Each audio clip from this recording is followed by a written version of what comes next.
அன்பு நண்பர்களே வணக்கம்.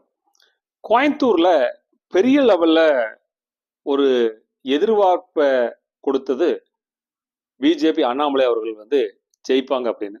அவரோட தோல்வி அப்படிங்கிறது மிகப்பெரிய ஒரு ஏமாற்றத்தை எல்லாத்துக்கும் கொடுத்துக்குது அப்படிங்கிறது உண்மை. அதுல எந்த விதமான மாற்றமே இல்லை. அதுக்கு என்ன காரணம் அப்படின்னா, அதை ஃபர்ஸ்ட் நம்ம பேசிக்கா தெளிவா தெரிஞ்சுக்கலாங்க. அது ஏன் அண்ணாமலை அவர்கள் கோயம்புத்தூர் தோற்பதற்கு காரணம் அப்படின்னா, டிஎம்கே ஏடிஎம்கே அலைன்ஸ் போட்டாங்க அப்படிங்கிறது பரவலா பேசப்பட்டது. எப்போ அந்த பிரச்சாரத்தின் போதே பரவலா பேசப்பட்டது. ஒண்ணு நீ ஜெயிச்சிடணும் அல்லது நான் ஜெயிக்கணும். 100% அண்ணாமலை ஜெயிக்க கூடாது அப்படிங்கிறதுல இந்த ரெண்டு கட்சிகள் ரொம்ப தெளிவா இருந்தாங்க. அந்த இன்டென்சில தான் இருந்தாங்க அப்படிங்கிறது எல்லாத்துக்குமே தெரியும். அது பரவலா பேசப்பட்டது இந்த பிரச்சாரத்தின் போது.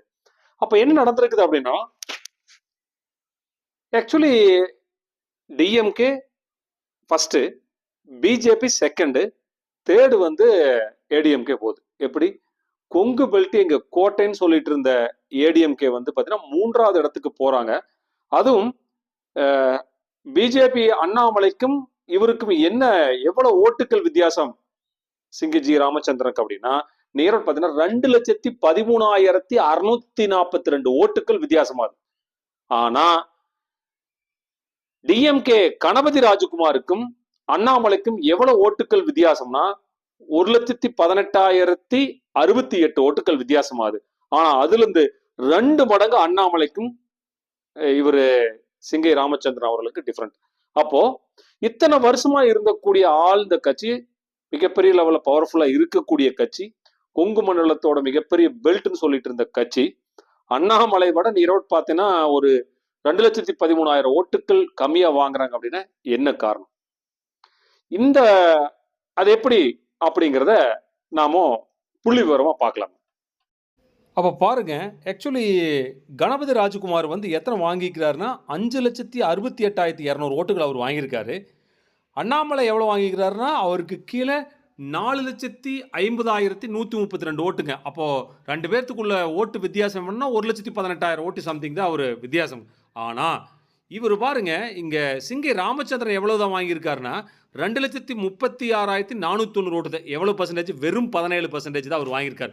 அப்போது அண்ணாமலைக்கும் இவர் ஜி ராமச்சந்திரன் அவர்களுக்குள்ள வித்தியாசம், ஓட்டு வித்தியாசம் எவ்வளோனா 2,13,000 ஓட்டுகள் வித்தியாசம். இந்த இடத்துல தான் அண்ணாமலை அவருக்கு ஸ்லிப் ஆகிறாரு. இன்னொரு சந்தோஷமான விஷயம் என்ன அப்படின்னா, நம் தமிழர் கட்சி ஒரு தேசிய கட்சியாக அங்கீகரிக்கப்பட்ட ஈரோடு பார்த்தீங்கன்னா 8% அவங்க தாண்டிட்டாங்க அப்படிங்கிறது தான் இந்த எலெக்ஷனில் ஒரு மிகப்பெரிய நியூஸாக நம்ம பார்க்கக்கூடிய ஒரு முக்கியமான செய்தி அப்படிங்கிறது இதுதான் இன்றைக்கி நடந்திருக்கு.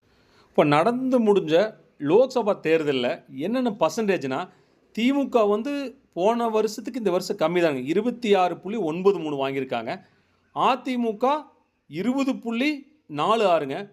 பாஜக பாருங்கள், போன ட்ரிப்பு 3.62 இருந்தது, இப்போ அப்படியே ஜம்ப் ஆகி 11.24 வரைக்கும் தன்னோட ஓட்டு சதவீதத்தை அதிகம் பண்ணிருச்சு. அப்படிங்கிறது அண்ணாமலை வந்ததுக்கப்புறம் மிகப்பெரிய எழுச்சியும் வளர்ச்சியும் பிஜேபி தமிழ்நாட்டில் இருக்குது அப்படிங்கிறத உண்மை. இதான் விஷயம். அப்போ என்ன சொல்லிக்கிறாங்க அப்படின்னா, ஒன்று நீ அல்லது நான். அப்போ இதோட ஓட்டு சதவீதத்தை பார்த்தீங்கன்னா, கணபதி ராஜகுமார் எவ்வளவு வாங்கிக்கிறாருன்னா 5,68,200 ஓட்டுகள் டிஎம்கேவோட கணபதி ராஜகுமார் வாங்கியிருக்காரு. எத்தனை பர்சன்டேஜ்? 41.04% இவர் வாங்கியிருக்காரு. அது அண்ணாமலை பிஜேபி அவர் எவ்வளவு வாங்கிக்கிறாருன்னா 4,50,132 ஓட்டுகள் அவர் வாங்குறாரு.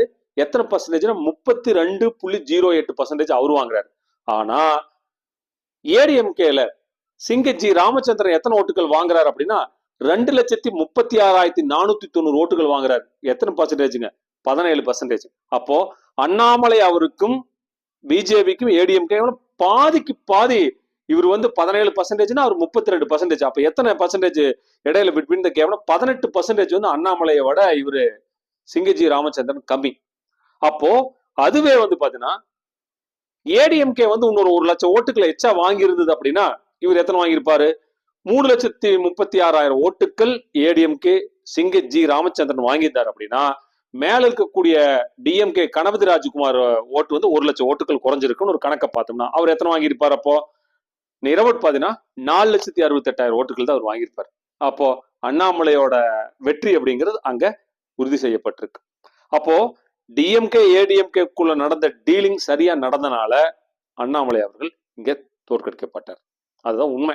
சரி, ரைட். அதே அப்போ கொங்கு மண்டலத்துல மிகப்பெரிய பெல்ட் எங்களுது அப்படின்னு ஏடிஎம்கே சொல்லிட்டு இருந்தாங்க. எது நம்மளுடைய கோயம்புத்தூர், நீலகிரி, பொள்ளாச்சி, திருப்பூர், இதெல்லாம் எங்க கொங்கு மண்டலம் அப்படிங்கிறது எங்களுடைய மிகப்பெரிய பெல்ட் அப்படின்னு சொல்லிட்டு இருந்தாங்க. ஆனா அதோட பர்சன்டேஜ் எத்தனை வாங்கி இருக்கிறாங்க அப்படின்னா, நீரோடு பாத்தீங்கன்னா இந்த கொங்கு பெல்ட்ல மட்டும் டிஎம்கே வந்து 44% வாங்கியிருக்கிறாங்க. பிஜேபி 23% வாங்கியிருக்குது. ஏடிஎம்கே வந்து 23.5% வாங்கியிருக்குது. அப்போ இவங்க 2 பேரும் அலைன்ஸ் போட்டிருந்தாங்கன்னா இந்த கொங்கு மண்டலத்துல 46% வந்திருப்பாங்க. கொங்கு மண்டலத்துல இருக்கிற எல்லா சீட்டுமே இவங்க வாங்கியிருக்கலாம். அப்ப 2026ல இன்கேஸ் பிஜேபி ஏடிஎம்கே ஒரு அலைன்ஸ் போட்டது அப்படின்னா இது அண்ணாமலை அவர்களுக்கு மிகப்பெரிய ஒரு வாய்ப்பு. எங்களுக்கு இந்த தொகுதியெல்லாம் கொடுங்க. ஏன்னா ஒரு இலக்க நோட்டா ஓட்டுகள் அப்படின்னு சொல்லிட்டு இருந்த பிஜேபி இன்னைக்கு பார்த்தீங்கன்னா 11% கடந்திருக்கிறாங்க. அப்போ இது வந்து மிகப்பெரிய ஓட்டு வங்கி. அப்போ 3% இருந்தது எங்க 11% இல்லைங்க, 11-12 பக்கத்திலே வந்துட்டாங்க. அப்படிங்கிற போது 2026 நடக்கக்கூடிய சிஎம் எலெக்ஷன் அப்படிங்கிறது 2 பேரும் சேர்ந்தாங்க அப்படின்னா மிகப்பெரிய ஒரு லெவல்ல ஜெயிக்கலாம் அப்படிங்கறதுதான் ஒரு மிக முக்கியமான விஷயம்ங்க. இது வந்து அண்ணாமலைக்கு ஒரு பிளஸ் பாயிண்ட் தான். கண்டிப்பா அவரு சும்மா இருக்க மாட்டார். கண்டிப்பா இனி வந்து 2 பேரும் அலைன்ஸ் போட்டாலும் எங்களுக்கு இதை கொடுங்க அப்படின்னு கண்டிப்பா அண்ணாமலை கேட்பாரு. அதுக்கான ஒரு மிகப்பெரிய ஒரு வலிமையான விஷயம் தான் அண்ணாமலை பக்கம் நடந்திருக்குது. ரைட், ஒண்ணு. அதுக்கப்புறம் வந்து பாத்தீங்கன்னா நம்மளுடைய 8ஆம் தேதி பிரதமர் மோடி 3வது முறையா பிஎம்ஆ பதவி ஏற்பதற்கான வேலைகள் வந்து கவர்னர் அலுவலகத்தில் நடந்துட்டு இருக்குது அப்படிங்கிறத நம்ம பார்ப்போம்.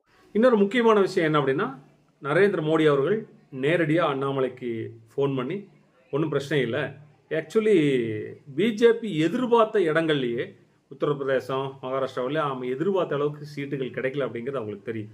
ஆனால் போன எலெக்ஷனுக்கு இருந்த பிஜேபியோட ஓட்டு சதவீதம் அப்படிங்கிறது இங்கே வந்து மிகப்பெரிய லெவலில் ஓட்டு வங்கி டெவலப் ஆகிருக்குது.